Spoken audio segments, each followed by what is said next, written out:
Hello everyone, आप सभी gardening lovers का मेरे चैनल में स्वागत है। तो आज हम बात करेंगे इस प्लांट के बारे में, क्रेसुला ओवाटा, या कॉमनली हम इसे जेड प्लांट के नाम से जानते हैं।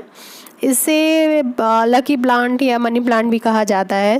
तो शायद यही एक रीज़न है कि हमको थोड़ी टेंशन हो जाती है कि इसकी केयरिंग के लिए हम क्या करें। तो आज मैं आपके साथ अपना एक्सपीरियंस शेयर करूंगी कि इसके केयरिंग के लिए सबसे मेन जो दो इम्पॉर्टेंट पॉइंट हैं वो आपको ध्यान रखना है। अदरवाइज़ ये बहुत ही हार्डी प्लांट है, इजी टू ग्रो कर लेगा। तो वही 2 पॉइंट मैं आपके साथ आज डिस्कस करूंगी। और एक चीज़, जैसे ये बोलते हैं कि इसकी ग्रोथ के लिए हम क्या करें, तो मैं आपको बोलना चाहूँगी, ये जो आपको मेरा प्लांट इतना बड़ा दिख रहा है, एक्चुअली ये एक मैच्योर प्लांट है लगभग 1.5 साल पुराना, तभी इसकी इतनी ग्रोथ हुई है। आप किसी भी छोटे से प्लांट में कुछ भी मैजिकल डाल के उसे तुरंत बड़ा नहीं बना सकते हैं। चलिए बात करते हैं इसकी केयर के बारे में। तो मैंने जब इसे लिया था तो लेने के बाद, क्योंकि ये ब्राइट लाइट में भी अच्छा चलता है, ये सोच के मैंने इसे हैंगिंग बास्केट में लगाया था अपने। और हैंगिंग बास्केट मैंने आउटडोर में ही रखी थी, और वो उसे ब्राइट लाइट तो मिल रही थी लेकिन डायरेक्ट सनलाइट नहीं मिल रही थी। ये इस ग्रीन फाइबर के नीचे जैसे ये बास्केट्स लगी हैं, ऐसी मैंने इसे यहीं पे लगाया था एग्जैक्ट। तो इसकी इतनी ग्रोथ नहीं हो रही थी देख के, तो फिर मैंने क्या किया, इसको इस वाले पॉट में रिपोर्ट कर दिया था कि ये नीचे रहेगा तो मेरी आंखों के सामने रहेगा और मैं देखती रहूँगी कि इसकी ग्रोथ कैसे चल रही है। फिर जब मैंने इस पॉट में इसे रिपोर्ट किया था तो इसकी सॉइल वही जो नॉर्मल हम सॉइल बनाते हैं, तो क्योंकि ये एक सकुलेंट ग्रुप से बिलोंग करता है तो इसकी सॉइल थोड़ी वेल ड्रेन होनी चाहिए कि इसमें पानी रुके नहीं।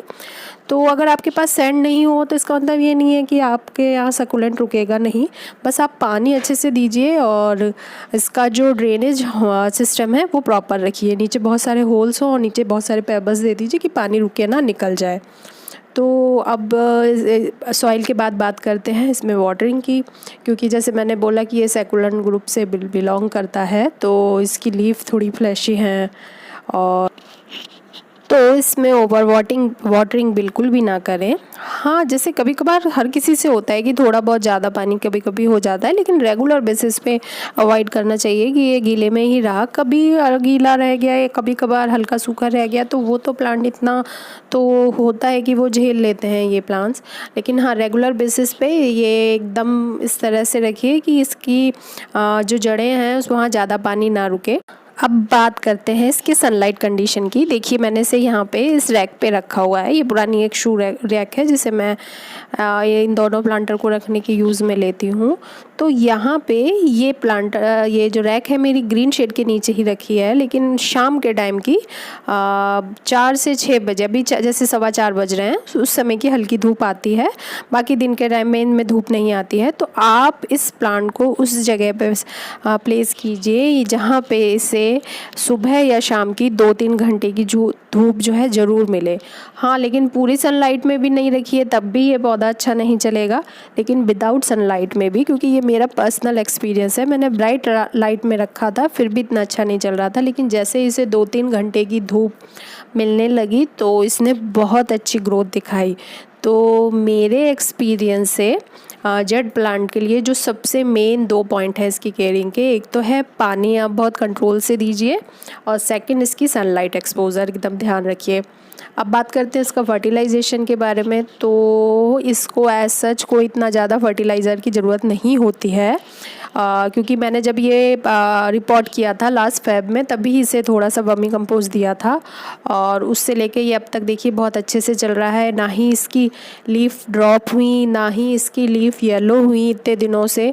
और अब मैं इसको थोड़ा सा इस फेब में थोड़ा सा फर्टिलाइज़र दूंगी, और एज सच इसको कोई ज़रूरत नहीं होती है फर्टिलाइज़र की, लेकिन आप चाहें तो दे सकते हैं। लेकिन वैसे ये बहुत हैप्पी है हर कंडीशन में, सरवाइव कर जाता है। बस ये थोड़ा सा ये जो मनी प्लांट और लकी प्लांट वाला ये जो है ना, ये हमारे ऊपर ये चलता है कि अरे ये बहुत लकी प्लांट है, तो थोड़ा सा हम लोगों को टेंशन हो जाती है, तो ये प्लांट भी हम लोगों की वाइब्स कैच करते हैं। तो आई थिंक ये एक रीज़न है। अदरवाइज़ अगर आप इसको एक कोने में कहीं पे भी जहाँ रख दीजिए, जहाँ अच्छी सी इसे प्रॉपर धूप मिले 2-3 घंटे की, और इसका पानी एकदम चेक करके रख दें, तो ये प्लांट बहुत अच्छे से चलता है। अब बात करेंगे इसके प्रोपोगेशन के बारे में। तो ये बहुत ही इजीली प्रोपोगेट हो जाता है।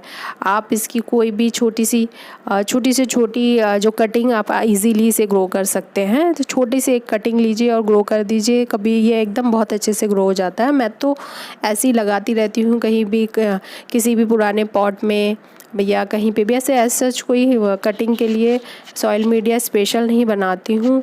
जैसे कई लोग कहते हैं सैंड में लगाइए, लेकिन सैंड में लगाने से भी क्या होता है कि हमें पता नहीं चलता है कि उसमें मॉइस्चर है कि नहीं है कभी। इसलिए मैं तो ये कहूँगी जो आप नॉर्मल सॉइल बनाते हैं उसी के अंदर इसका ऐसे ही प्रोपगेशन कर दीजिए। लेकिन हाँ, बस पानी थोड़ा ध्यान रखिए। और स्टार्टिंग के 5 to 7 डेज़ ये देखिए, ये मैंने अपनी ऐसी कटिंग लगा रखी है। ये है डेविल्स बैकबोन। ये मिली थी मुझे, तो मैंने इसे यहीं पे ऐसे लगा दिया है।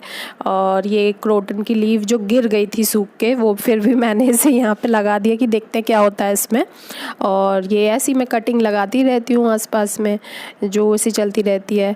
तो आप इस कटिंग को बहुत ईजीली प्रोपोगेट कर सकते हैं। स्टार्टिंग में थोड़ा सा शेडी एरिया में रहे, उसके बाद इसकी कटिंग्स को भी ऐसे पोजीशन पे रखिए कि इसे 2-3 घंटे की, ये देखिए ये मैंने कुछ दिनों पहले कटिंग लगाई थी, इसका वीडियो मेरे चैनल पे है, कबाड़ से जुगाड़ करके। और ये देखिए कितने अच्छे से ये चल रही हैं, कटिंग ग्रो कर रही हैं, लीफ ड्रॉप भी नहीं हुई है।